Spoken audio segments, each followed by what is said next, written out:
अब देखो क्या कहें, थोड़ा समय तो जाएगा, लेकिन एक उदाहरण मन में आ गया तो कह देते हैं। भगवान कृष्ण की अवतार लीला में, कृष्णावतार की लीला के काल में जनकपुर धाम में, इस नेपाल की पवित्र धरती पर जनकपुर धाम में 2 भक्त ऐसे थे जो भगवान द्वारिकाधीश श्री कृष्ण के नित्य ही दर्शन की इच्छा से युक्त रहते थे। उनको तीव्र इच्छा होती थी भगवान श्री कृष्ण का हम दर्शन करें। भगवान अवतार लेकर लीला कर रहे हैं, फिर भी हम कितने हतभाग्य हैं, भगवान का दर्शन करने नहीं जा पा रहे हैं। उनमें एक थे महाराजा जनक बहुलास्व और दूसरे थे श्रुतदेव नाम के अकिंचन ब्राह्मण। एक ही नगर में दोनों, एक अकिंचन ब्राह्मण श्रुतदेव और एक महाराजा जनक बहुलास्व। महाराजा जनक, आप लोग कहेंगे जाते क्यों नहीं थे? ये भगवत भागवत उपासना में इस प्रकार से संलग्न थे कि सोचते कल हम चले ही जाएंगे, और सुबह उठते ही भगवान की स्नान आदि करके नित्य कर्म करना, नित्य कर्म करके भगवान की फिर मंगला सेवा करना, फिर भगवान की श्रृंगार आरती की तैयारी करना, फिर भगवान का पाक सिद्ध करना, भगवान की मध्याह्न राजभोग सेवा करना, फिर अनवसर के काल में आर्ष ग्रंथों का पारायण करना, संतों का सत्संग करना, फिर भगवान का उत्थापन करना, फिर भगवान की संध्या आरती, फिर भगवान की शयन। बोलते अरे आज का दिन तो व्यस्तता में चला गया, अब कल जाएंगे। और कभी जाना भी चाहते तो कोई ना कोई महात्मा आ जाते, अरे भाई अब इतने बड़े महात्मा चल के खुद आए हैं तो भगवान कहीं जा थोड़ी रहे हैं, ये महात्मा तो इनका क्या ठिकाना, आए कब चले गए, तो इन महात्मा का सत्संग करेंगे। नहीं जा पा रहे थे। भगवान बोले वो नहीं जा पा रहे हैं, अब हम जाते हैं। तो द्वारकाधीश भगवान श्री कृष्ण द्वारिका से चलकर, अनेक ऋषियों के सहित द्वारिका से चलकर भगवान नेपाल जनकपुर धाम पधारे।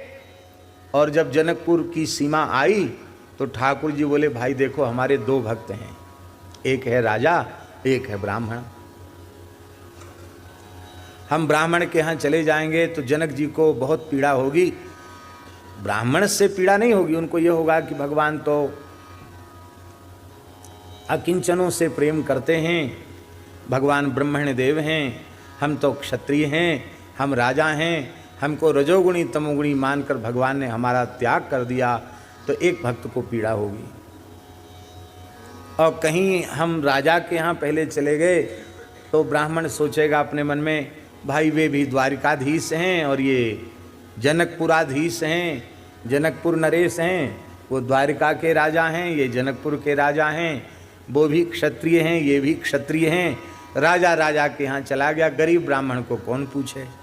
भगवान बोले कहेगा तो बेचारा ब्राह्मण कुछ नहीं, पर उसके मन में तो दुख हो गई।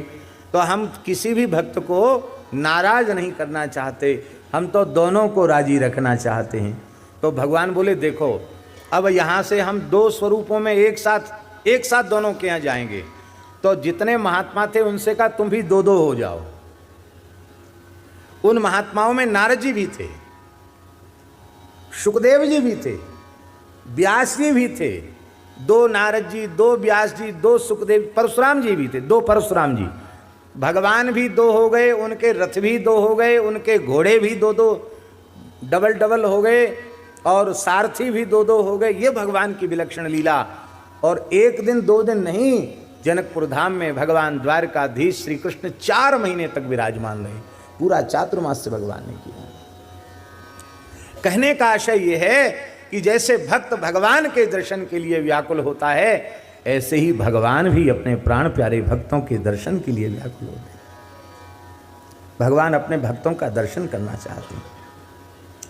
अब जानकी वल्लभ जी यहाँ एक प्रश्न है, भगवान एक देशीय तो है नहीं, एक देशीय हैं क्या?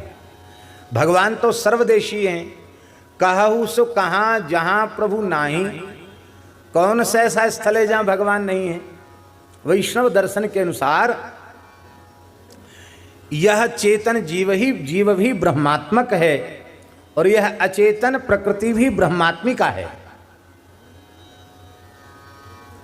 जब ब्रह्मात्मक जगत है और ब्रह्मात्मक जीव है तो फिर दर्शन की इच्छा क्यों? प्रश्न है कि नहीं भाई? भगवान तो हैं ही हैं, वो तो देख ही रहे हैं, फिर उनको ये जाने का नाटक क्यों करना, दर्शन देने का नाटक क्यों करना? बोले भाई देखो, भगवान का भक्त यह विश्वास करता है कि भगवान सर्वगत सर्वरूप सर्वमय हैं। इस ज्ञान की प्राप्ति के बाद भी भगवान के मंगलमय असंख्येय कल्याण गुणगण निलय सच्चिदानंद घन सगुण स्वरूप का दर्शन करके आह्लादित होना चाहता है।